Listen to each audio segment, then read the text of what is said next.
Welcome to Biohacking with Brittany, a podcast focused on holistic health, nutrition, biohacking, and more. I'm your host, Brittany Ford, registered holistic nutritionist and self-proclaimed biohacker.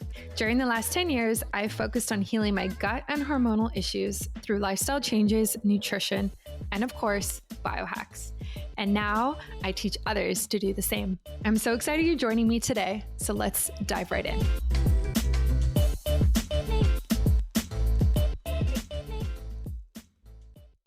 Hello, and welcome to another episode of Biohacking with Brittany. I am so excited you are here.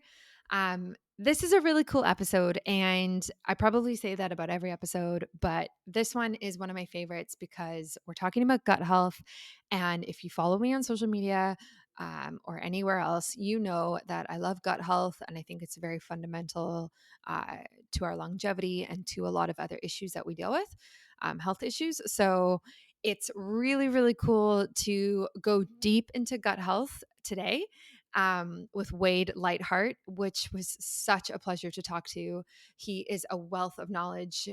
He is one of the founders of BiOptimizers, which is a supplement company that specializes in basically digestion and some other things, but a lot of digestive enzymes, a lot of probiotics, and those types of products.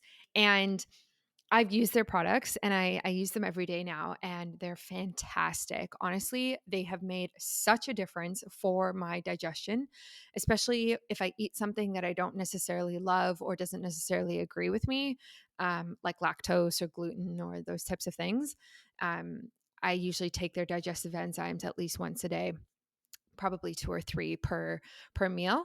And they also have some other amazing products, like their magnesium is one of the best ones in the world. It's super complex and super broad, which is very new for a magnesium product. So we kind of get into this in the show, and I'm excited to talk about it. But yeah, so we have Wade with us today, and he is an author, an athlete, a nutritionist, and basically just an expert on fixing digestion. As I said earlier, he's one of the co-founders and president. He is the president at BiOptimizers, and he is a 3-time Canadian national All Natural Bodybuilding Champion, which is very impressive, and we definitely talk about. It's an interesting episode. So definitely listen, stay until the end and let me know what you think. As always, screenshot it. If you listen to this, tag me in it and I will repost you. Same with tag BiOptimizers. They'll be linked in the show notes and you can repost them as well.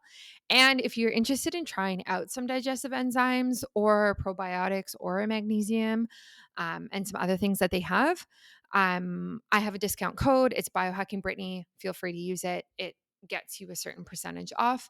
And that's really great because we all could use a little help with our digestion. Even myself, who's someone who is very, very aware of digestion. So definitely check that out. And I hope you enjoy today's episode. And as I said previously, in my other episodes, if you have somebody you would like to see on here, feel free to connect us like through email or whatever medium works for you. I'm always looking for new guests and always looking to talk about topics I haven't talked about yet. So I'm definitely open and happy to reach out, happy to have any feedback from the show as well. And to really build it into something cool. So enjoy today. And I look forward to hearing from you.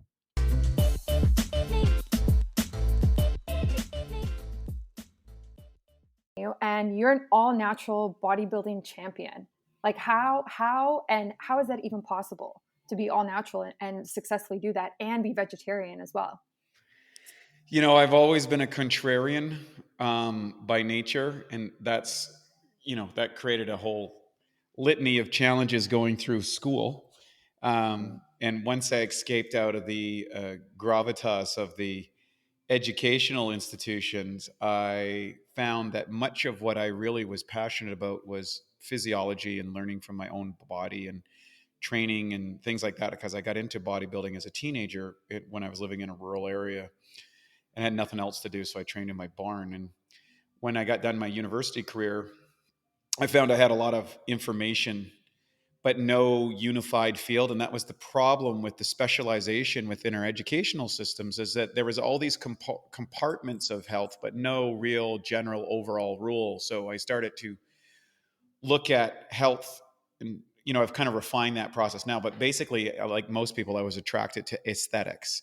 There's three basic branches of, I think, the fitness and health community and performance community, and that's aesthetics, performance, and health. And most of us are attracted by aesthetics. We want to be more sexually attractive to the opposite sex. It's, every fitness magazine, every fashion magazine, every cosmetics brand, like cars. I mean, everything is kind of based on that, particularly when you're young. And I fell into that, saw the bodybuilding magazines and saw these hyper masculine males with these hyper feminine females. And I was like, wow, maybe I could get girls like that too. That was my 15, that was my 15-year-old out of my mind with testosterone idea. Yeah. And so I took up weight training, and I kept on through university, and eventually led to personal training, opened up a natural, like a little juice bar in Vancouver, and I was personal training, and just loved, worked at every area of the fitness industry, managed gyms Wow. and ran supplement stores, and was a sponsor athlete. But I always loved to lift. I loved to train. I love the internal process. For me, bodybuilding was always as much of an art as a sport. It was, instead of like, slapping clay that you'd make a sculpture, it was like you were working on your own self. And it was also a way to kind of channel the natural, you know, masculine aggression that I think I just had. And I think sports serve a great tool for that. And if I wasn't like going crazy out of my mind on a set of squats, well, I'd probably driving my car too fast or just doing something stupid, partying or whatever. So like it was the most positive channel I could for my natural tendencies, I guess. And I got disenchanted with the sport in 1998 when I went to my first national championships, because it essentially had become a drug cult. And not to disparage anyone who chooses to go that route, but I recognized at that time, I remember sitting with my coach. I'm like 230 pounds, and I'm 5'8" on a real good day. Um, and I'd done all my blood work and all stuff. And then my trainer was like, well, if you want to go to the next level, you're going to have to do, X, Y, and Z as far as the drugs, and steroids were just one part of that. There was a whole host of things. And I just looked at the current athletes out there, and I was like, am I really going to beat Ronnie Coleman? No, I don't have the genetics to beat Ronnie Coleman. Like, so what am I doing here? And so I left the sport, but I was passionate about it. And I got into meditation. I went on a little wild streak, and then I got into meditation. Um, and in that, I read from my spiritual teacher that if something didn't create it for you, if something wasn't in existence for you, it would be created for you if you were following a quote unquote a righteous path, practicing the eightfold path of yoga, yama, niyama, and asana, and pranayama, all that sort of stuff. I was like, okay, well, let's just put this to the test. I always wanted to go to the Mr. Universe contest. And by all means, that's not possible based on my current decisions. And I had also read a book about uh, using a plant-based diet to accelerate meditation that was written by my spiritual teacher's teacher. And I said, okay, I'll give that a try. So I did that. And then I decided, well, how about I go to the Mr. Universe contest as a vegetarian with no drugs? And that would really say that this meditation and spiritual work was working. So I set about that path. And ironically enough, 2 years later, I was standing on stage at the Mr. Universe in Mumbai, India, of all places. And so it happened. So that's basically it. And from that point, that led to a collapse in my health, which began the foundation of my company. So every achievement lies the seeds of failure, and every failure lies the seeds of success. And I think one of the benefits of yoga in its philosophical form applied to life is that you take the highs and the lows with kind of a equanimity, with a balanced approach. And I've learned that over my years in both of those disciplines. Yeah. Yeah, that's really interesting. I also love that quote that you just said. I'm gonna have to write that down and remind myself of that. So it sounds like you've like pivoted quite a bit within your career, in your like, of course, you stayed in the health and fitness world, but you have pivoted quite a bit. And so, what was kind of like the catalyst to kind of switch to digestion and like gut health? Well, when I was attempting to become, a national champion in bodybuilding without eating meat and going to a world championship level, there was no. This was in 2003, so this was like this just after they got past writing on stone tablets, and there was no information. There was no plant-based protein. There was nothing. And it was like, okay, well, let's try and figure this out. And so what I was applying was quote unquote a meat eating mentality to a high performance diet because nobody had done this before. And I can remember my coach, Scott Abel, who was one of the world's best coaches as far as physique performance, cosmetic fitness, I would call it. And that is, you look a certain way. And I was like, he's like, I don't know if we can do this, but I'll give you everything. So we basically did a hybrid of using like whey protein as my only source. So I wasn't a vegan at that point. I was a vegetarian, just using whey protein as my only protein source. And I ate a lot of whey protein during the preparation of the 2 years it took me to go from making that decision to actually getting the Mr. Universe. And the last one was 11 months on a very restricted diet. And I had 3 contests to do. And you normally don't stay in that kind of condition for that length of time. It's very, very hard on your body. It's hard on your nervous system. My joints hurt, my brain hurt, my body was lethargic. It was a literal living hell to look like that for that extended period of time. And after the contest, I gained. So I went to the Mr. Universe, and then I gained 42 pounds of fat and water in 11 weeks. Wow. Yeah, so I went from Mr. Universe to Mr. Marshmallow. Oh my gosh. And as you could imagine, here I am 16 years in the industry. I'm training the who's who of clients Yeah. in Vancouver, Canada, and I've got, a following of people and blah, blah, blah, all that stuff. And here I am, I'm an absolute physical disaster. And I met up with Dr. O'Brien at the time, and he was this medical doctor in his 70s, and he'd helped all these people recover from these, horrific diseases. And he was the picture of vitality. He was in his 70s. He had his clear skin, and he was so vibrant and so energized. And I looked at this guy, and I'm like, God, well, this guy knows something I don't. So when I went to his lecture, I said to him, I said, Dr. Michael, what am I doing wrong? I've got the best coach. I've got all the discipline. I'm following it. It wasn't because of lack of effort. Mm. And he said to me something that changed my life. He said, Wade, you've learned to build the body from the outside in. I'm going to teach you how to build the body from the inside out. Mm. And, that just hit me. And so he started teaching me about we're not what you eat, you're what you digest, absorb, and utilize. And in order to do that, you needed things like enzymes and probiotics, and you needed to clean out the plaque inside your intestinal tract and all the goop and the toxins out of your system. So I went on his high level amounts of enzymes and probiotics and minerals, and I went on a completely raw food diet and did all these kind of crazy things. And in 6 months time, I not only recaptured my physique, but I had a level of health and vitality that was truly extraordinary. And at the same time, I started coaching other people with my co-founder of BiOptimizers, Matt Gallant. He was also a personal trainer, and he went through the process, and he met with great physical transformation, even though we had opposing dietary strategies. It was like, wow, this is a really breakthrough. And we started coaching clients all around the world to kind of avoid the mistakes that I had that led me to such a terrible place. And we coached, I think, 15,000 people over the course of 4 years. And Wow. we got a lot of clinical data from that information, from experiential realities, and developed a series of programs. And I ended up going back to the world championships in 2007 on very short order, and won a couple national champs with that. Didn't have the weight gain, didn't have the energy problems, didn't have any of the issues. Did better at the world championships, and then I was like, okay, now I can start teaching this to a broader group of people, and so I did. Yeah. Yeah, that's really cool. It's quite the journey, hey? It is. It is. Yeah. So now obviously you've been in the digestion space for quite a while. Um, and you have your optimizers company that's doing so well with your fantastic products, which I have tried most of them and I love them. Um, so I'm just curious, like in the past decade or so, what type of like trends have you seen emerge in the digestion and gut health space? Because like you're almost such an OG in this area that I really wonder what it was like, when you were first starting out.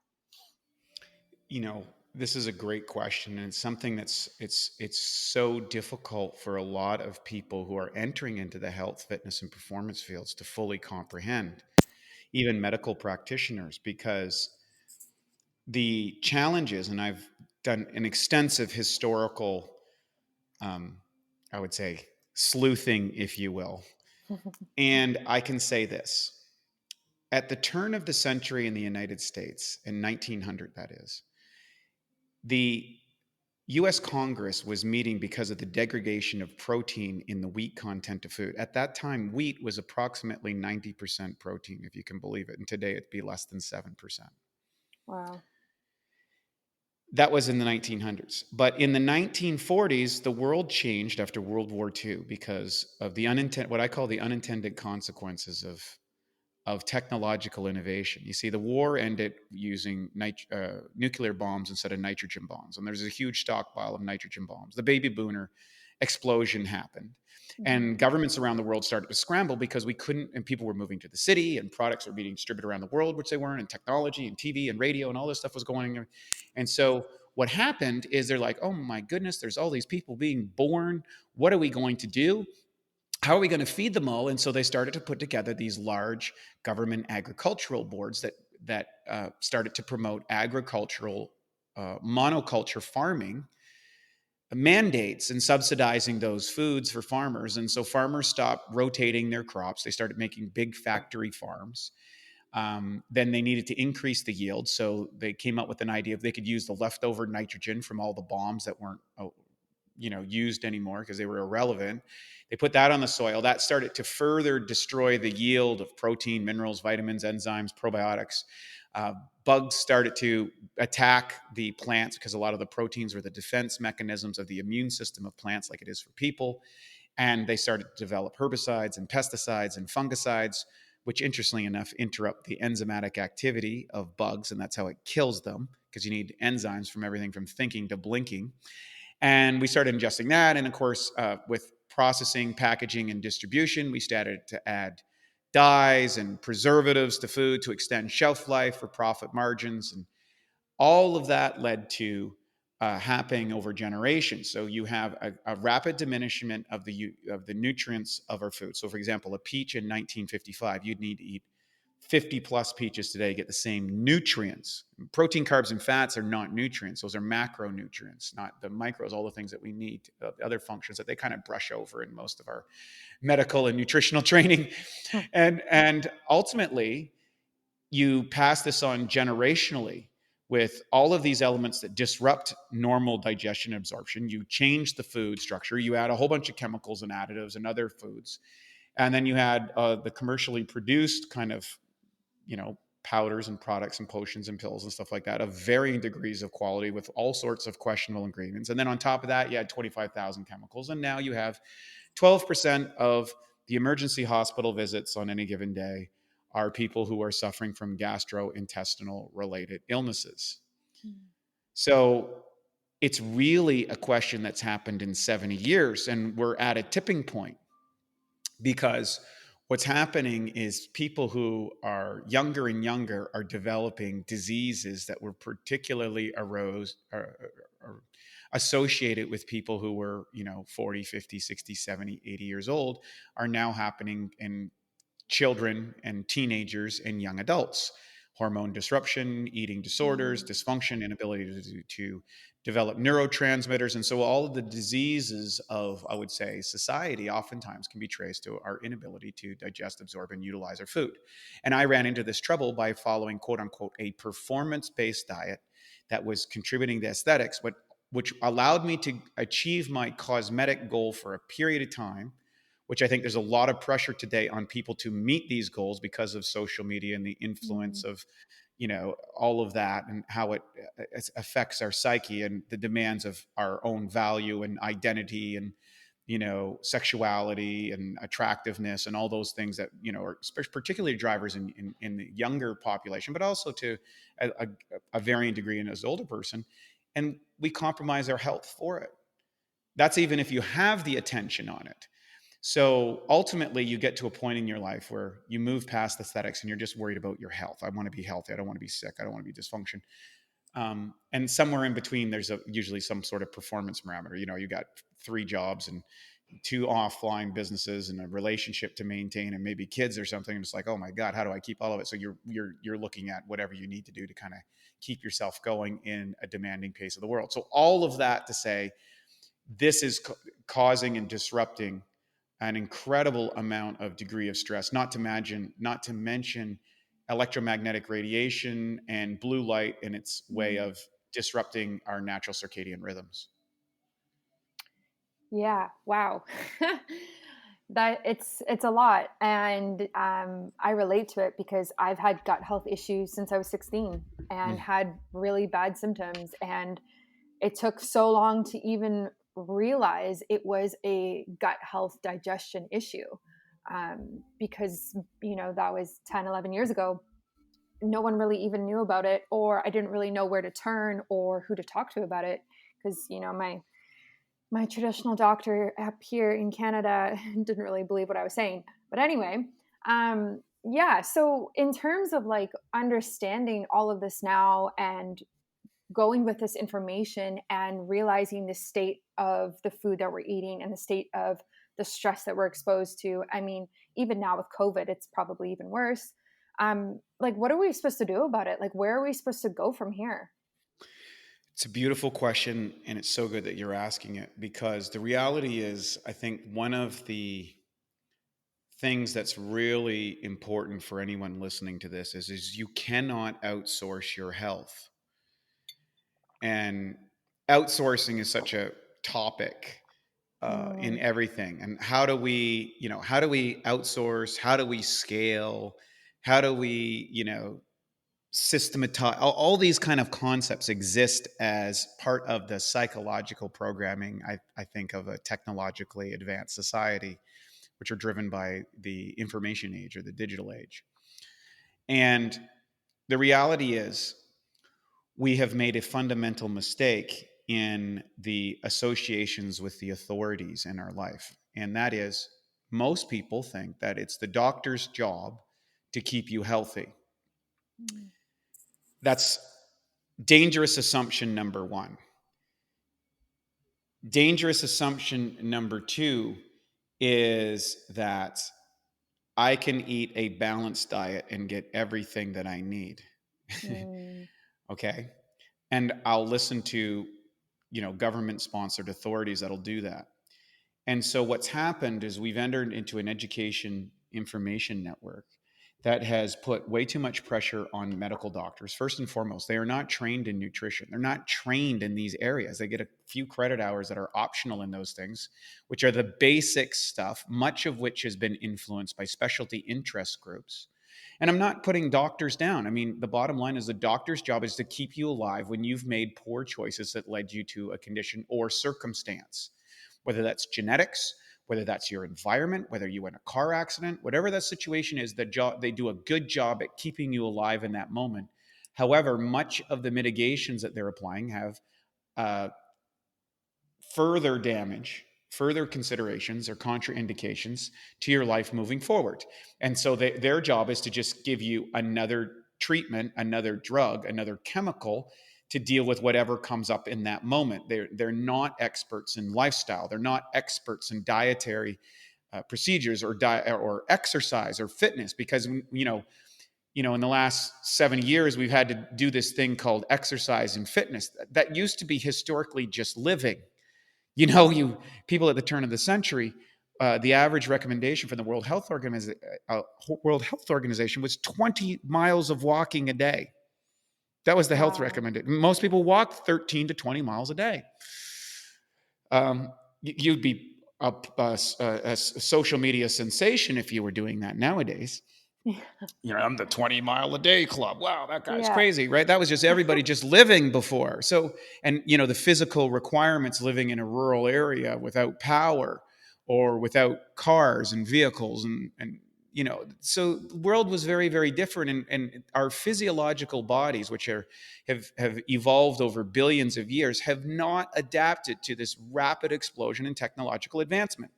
And these people who we are outsourcing our health to are just stopgaps to an overwhelming sea, and they don't have the time, they don't have the expertise to really help you. And so, what happens when you go inside that model? Their only job is to try to get you to the next appointment or get you through the next thing. They don't treat cures, they treat the symptoms of disease. That's in the New England Journal of Medicine. And so, first and foremost, we have to take responsibility for our health. Second thing, we got to find an authority that has produced the result that you wanted and is associated with the lifestyle that you choose to live. And number three, we have to fully recognize that whatever our condition in life is, whatever the circumstances, external, internal, whatever the quote unquote sources of the distress is, there's only one person that is going to get you out, and that's you.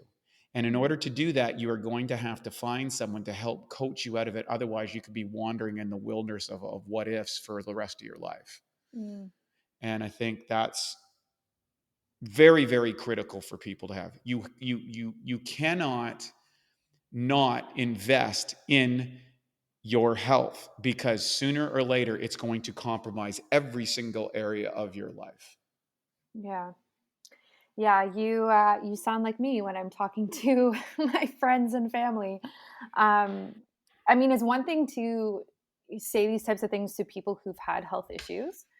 And it's a completely different thing when you are talking to a millennial or a Gen Zer, and they are 18 and just by genetically, and they're just young and healthy, right? And to try and explain to them like why you need to take responsibility for your health right now, it's kind of like in one ear and out the other. So for those younger people listening, like, what would you say, or what do you wish you did differently when you were in their shoes? I had a unique opportunity disguised as tragedy that I believe changed the course of my life. My sister, who was 4 years my senior, was diagnosed with cancer when I was 15 years old, and I watched her go through the medical model before she died at the age of 22. So early on in my developmental stage, I was introduced to the concept that your health and your life is not a guarantee. And that was part of the driving Mm, motivation of why I was motivated to do that. So, what I would share with younger people is go to a place, whether it's a hospital, medical situation setting, or whatever, and go down. If you're in Vancouver, just go take a walk down East Hastings yeah. and go and see what happens when you make poor choices in life. You cannot get away from the consequences of the choices that you make. And I think in health is something that is earned. You may have it for a while. It may be given to you. It's kind of like health. You kind of earn whatever you were born with, and that's what you get. And but what's interesting, you can climb up out of that by taking actions that will support health. Whether you and I know lots of people in the health industry who had major, major health challenges. And those obstacles became the driver and motivation for them to become super health experts and real people who make a contribution in the world, and they have an appreciation for it. So I would say this: I'm not in the convincing business. And if somebody is, 20 years old and they want to, party all the time and do all their sort of stuff, who am I to tell them they're not going to? Mm, I'm going to deal with the people who are ready to take action now. And I am going to inspire people, not by my words, but who I am as a person, how I carry myself, the things that I practice, the health that I advocate for myself without saying anything.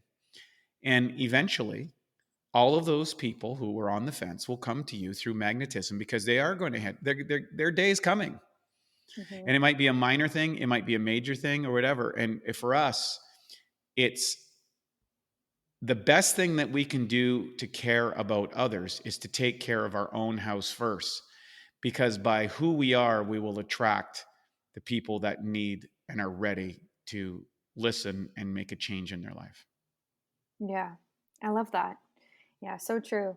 So, for the average person listening, who thinks that they might have, some sort of digestion issue or gut health issue, um, how can someone really know? Like, how can someone know if their digestion is stronger or weaker? Like, what would you say are the typical things that you see?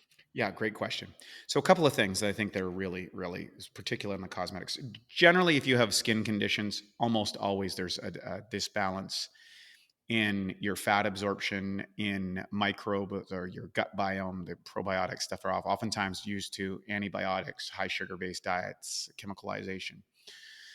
If you find that you feel when you have certain meals that you feel like a stone is in your stomach, Mm, chances are that you have some enzymatic issues of being able to break down your food.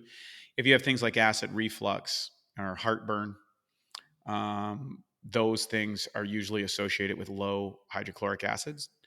And then again, if you get all the flus and you're always on medication and you're catching everything, that's usually another issue with the microbiome as well, that you have a disbalance in in your gut flora. So those three areas are the usual indications. So the other thing is if you're waking up in the morning with bad breath and crusty eyes and you need, a giant Starbucks coffee to get the day going or whatever, chances are that you have undigested proteins in your body or not breaking down your food properly. If you suffer from anxiety and depression, those are usually indication that you're not getting the neurotransmitters to make your brain operate. Again, that's a protein digestion absorption issue, deficiencies in magnesium. And the other thing is if you don't have, like, you're suffering from constipation and or diarrhea, which are actually correlated, chances are that your diet is not serving. You may have parasites, or you could have a disbalance of bacteria, or your sleep cycles could be totally twisted and you're radically dehydrated. All of those things are indications of how it is. And a simple course of healthy diet, a healthy diet, discipline with the guidance of a qualified professional, you should be able to correct those. And sometimes you need to use some supplementation to get the ball rolling, or particularly if you have given deficiencies. right. So, if someone's looking to improve their digestion, would that be your first recommendation, or where would you have people start if they wanted to start today? Yeah, well, I got three tests that you can do.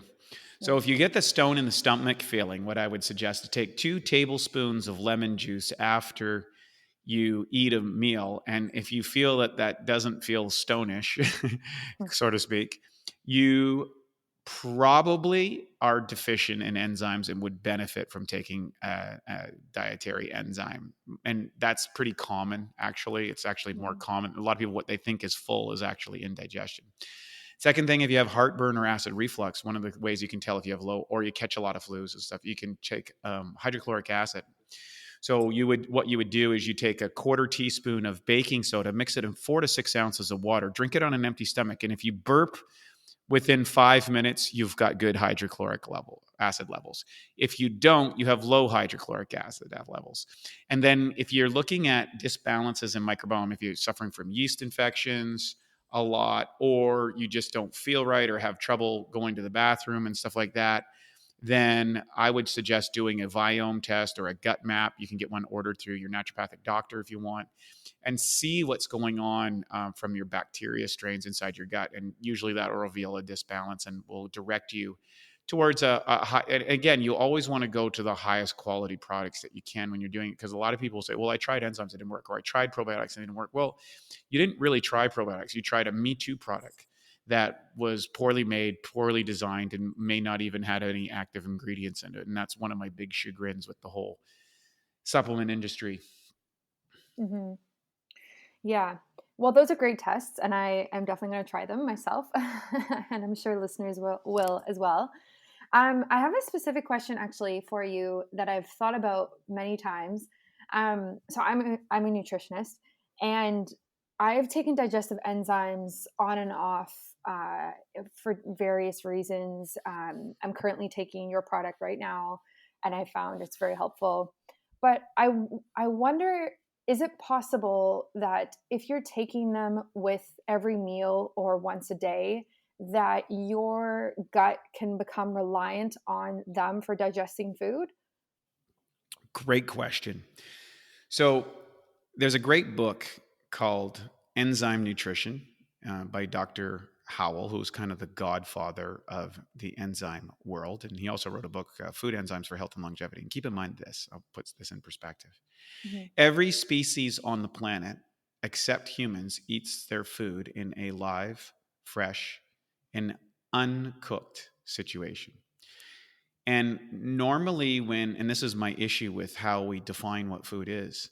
So if I'm a tiger taking down a zebra, I eat the entrails or the enzymes and probiotics are, then I eat the carcass. If I'm a bear, I eat the salmon or I eat the blueberries in a raw state. I get all the enzymatic components. You need enzymes for over 25,000 different chemical reactions in the body. And then if I'm a horse or a cow, I get the same thing. I eat this fresh sprouted grass or whatever and get the enzymes, and the probiotics would be associated with this. So it is normal and natural for humans to consume food with enzymes and with probiotics. Unfortunately, as I illustrated over the last 70 years, we've developed that most of the food that we ate is devoid of any enzymes and devoid of any probiotics.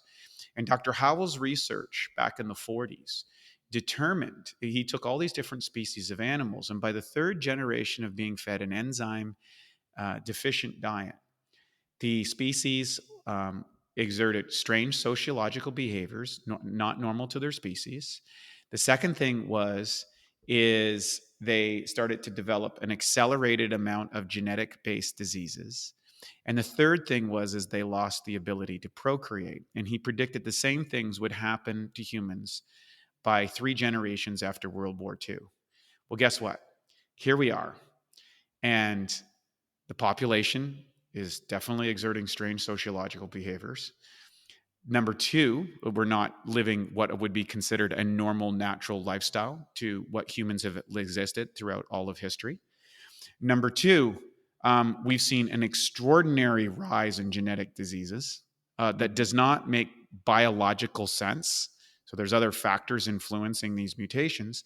And you just talk to anybody and see the rise in fertility clinics and how much Mhm. later humans are now having children. And part of that's economics, but the economics are part of this change in sociological structure. So all of that to say is we're right on track for the extermination of this species because we don't consume enzymes and probiotics. So I think that we have to recognize the only way out of a technologically advanced civilization to return back to our normal healthy self is to use the right technology to return ourselves back in that environment. Because I mean, I like a lot of the advances of technology. Yeah. So then it's okay to have digestive enzymes with every meal. 100%. I've been doing it now for 17 years straight. Wow. And you know, some of the biggest advocates in the world, if you go to guys like Lou Corona, has been doing it every day for 45 years, and he's the picture of health and vitality. And as is a lot of the experts, whether it's Victoris Kulvinskas, Gabriel Cousins, David Wolf, all these different people who have been known for generations as being advocates of health and vitality and natural living. Guess what? They're all doing it. So I always say success leaves clues. Yeah. So would you say I should be taking them with every meal, or is it okay to take them with like my largest meal just once a day? I do it. I do it both. I mean, what I would suggest is experiment. One of the Mhm. things that I learned early on when I was being coached by Scott Abel, my bodybuilding coach, and that was to keep a journal. Mm. And in that journal, I wasn't just writing down sets and reps and weights and things like that. I was writing the meals that I ate, how I felt, levels of hunger, areas of fatigue, muscle soreness, brain concentration, all these like feedback mechanisms that we're aware of, but we needed to write them down. And when you write them down, then you review a journal for a couple of weeks, the patterns become extremely obvious. Mhm. And you get out of the cycle of, I don't know what's happening. It's like, no, it's pretty obvious what's happening. I've got a lousy diet. I'm not eating at good times. I'm not sleeping properly. And I'm not as healthy as I'm going to. And I'm tracking towards where the average person is, which is compromised health that you will be dependent on prescription medication by the time you're 60 years old. Mm. Yeah. I mean, that's so scary. And so frequent and so like everywhere, in society. So yeah, that's good. Like, thank you for answering that because I've thought about that so many times. And so I'm definitely going to take that and keep that in mind moving forward. Well, I think it comes down to, and this is my whole point, and I hope one day I'll be able to influence this at a um, kind of a structural level or a political level, and that is that the definition that we have for food is very incomplete. And that definition, because of special interest groups and lack of definition and clarity and not adjustment to current times, has left the population with a complete inability to live a healthy lifestyle. And that's why you should never compare yourself to averages Mm, and say, "Oh, well, your body weight or your body fat level is average or it's below average." Is below average really acceptable? The average 30-year-old male today has testosterone levels of a 70-year-old man in the 1970s. I don't think that's normal. yeah. Wow. Yeah, and actually I was going to ask about that. So, in terms of like the link between digestion and hormones or fertility in both men and women, have you seen a lot of research that's linking those two? Well, where we're seeing trends at this point, and there's not an extensive development on that particular topic, but where we are seeing correlations is particularly the metabolism of estrogen on estrogenic compounds. Mm, So the disruption and the excessive use of plastic, I think, as well as the 25,000 or 30,000, I forget what the number is now, of man-made chemicals which aren't tested concordantly, are leading to the estrogenization of society. And the estrogenization of society, it's mutating embryos. So, for example, you go, okay, well, we have a this much percentage, X percentage of estrogen because of plastics in our food. Well, that's one thing when you're a 40-year-old man. It's a whole other thing when you're a 15-year-old girl. And it's a whole other thing if you're a 25-year woman who's pregnant with a male baby that is now being exposed to 10,000 to 100,000 times the amount of estrogen when that baby is forming in the womb.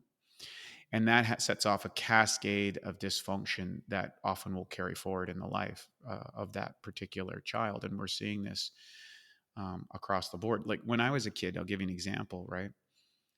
There, there was maybe one kid in each grade that was overweight. mm, In my parents' age, it was almost unheard of. And now today it's pretty common, and we've developed all of these kind of masking agents around, oh, we can't talk about people's weight, or we can't, all that sort of stuff. And yeah, I know kids can be brutal, but the reality is it's brutal not to tell people the truth and to mitigate those things in those early ages. So enzymes, what I do to give that, because I wanted to put context before it, because I don't want to be sitting here as an advocate for health and saying, hey, just go take my products and these are going to fix all your problems. That's not the case. You can't supplement your way out of a bad diet or a bad lifestyle.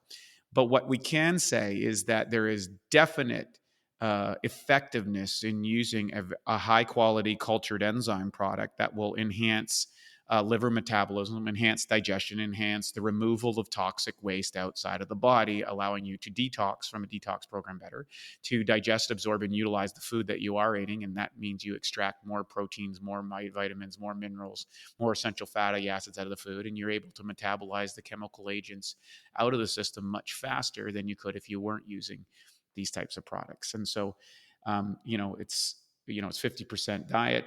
I think it's 20 to 30% supplement depending how deep the deficiency of that individual is, because sometimes for some people that supplement's going to make all the difference in the world.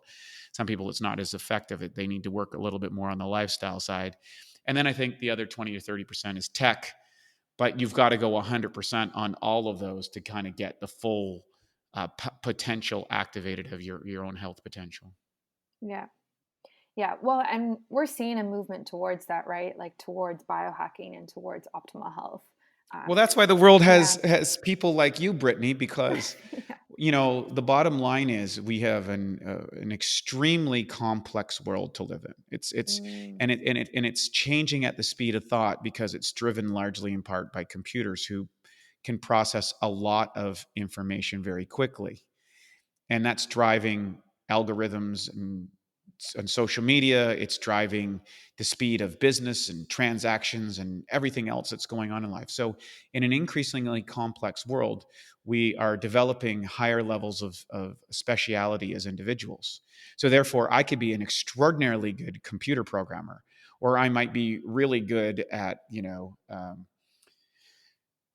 pharmacology or engineering, but the level of skill that I'm going to require to develop that is going to make it almost impossible for me to understand all the intricacies in order to have my health. And that's why they need coaches. They need people mm, like yourself to bridge that gap, because who has the time to figure it all out on their own? It's mm, a if you look at a cost benefit ratio, it doesn't make any sense. Unfortunately, a lot of people make these decisions based on emotion, or they make mm. these decisions based on avoidance, and they have a misvaluation of where they're spending their dollars, and ultimately that will lead them to a very poor situation in life. Yeah. Yeah, I couldn't agree more. It's a lot. It's a lot of time and effort and money spent into figuring it out. Like even figuring my own health out. Like I'm still figuring it out. Like it takes a lot of time, and I'm super passionate about health. Like I could only imagine how difficult it might be for somebody who isn't and who might not understand it, let alone have a full time job and a family and all of these other priorities, just like you said. Well, here's the one thing that we do know, though, right? Three-dimensional reality, which we find ourselves in, is requisite of this protoplasmic case that we call a body. Mm, And so the quality and quantity of your life is directly correlated to the functioning capacity of that organism. We call me. mm, And so um, if you don't invest time and money for health, you're gonna lose a lot more time and a lot more money for disease. mm. Yep. That's yeah, it's definitely true. It's definitely the way it ends up happening. Um, and yeah, sadly, it takes some people to have, you know, tough situations with disease or chronic illness or some sort of health scare for them to really wake up to that reality. And you know what? That's okay. Hmm. One of the things that I've learned, and I'm a biggest advocate for health that you could get. I love it. I live it, and I'm always learning and always growing. And I'm not. I don't think I got it all figured out, and I don't think I'm a perfect model or anything like that. I'm just doing the best I can.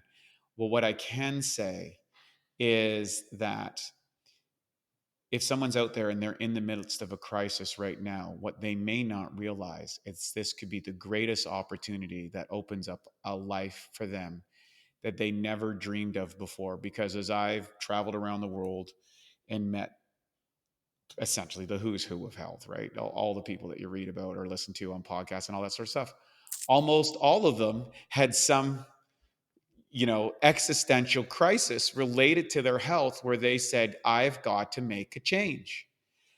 And they do.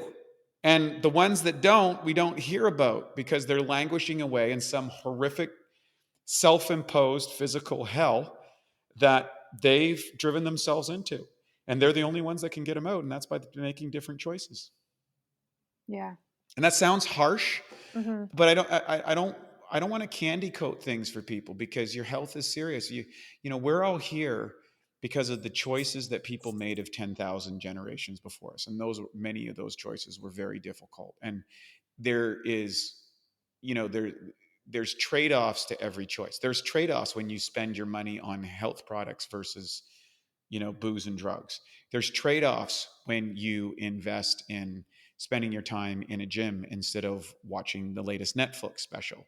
There's trade-offs when you are reading books or downloading podcasts and listening to that instead of the latest political squabble. You have to make choices with your time that are based on foundational values that will allow you to produce the results that you want. And nobody else can do it for you, and nobody's to blame. Nobody's a victim. We are all just there, and we've got to suck it up and pick it up and take up the cause wherever you're at. And hopefully that's a case that's worthwhile. I love that. The honest truth coming out. Yeah. Well, Wade, thank you so much for coming on my podcast. I really appreciate it. Where can people find you and connect with you? Yeah, where can they go? Well, thank you very much, Brittany. It's been a delight to kind of share with a fellow Vancouverite. So that's where my home is. So you can go to BiOptimizers.com. And I think we got a little special for your listeners, I believe. Let me just check here. We do.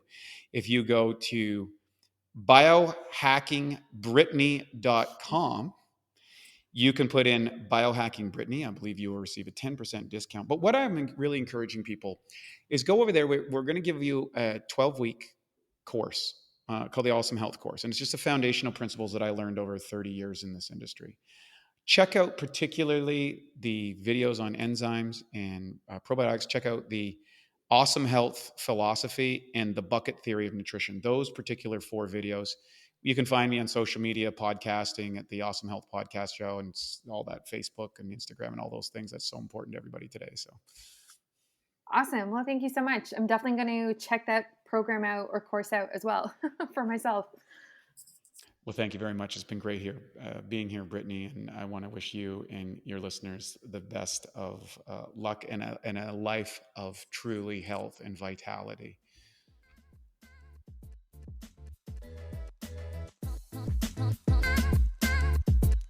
Thank you so much for tuning in today. As always, feel free to screenshot this episode and tag me if you'd like me to respond. I really hope you enjoyed it and learned something new. If you have a question about your health, my DMs are always open and I'm currently taking new clients. Thanks and see you next time.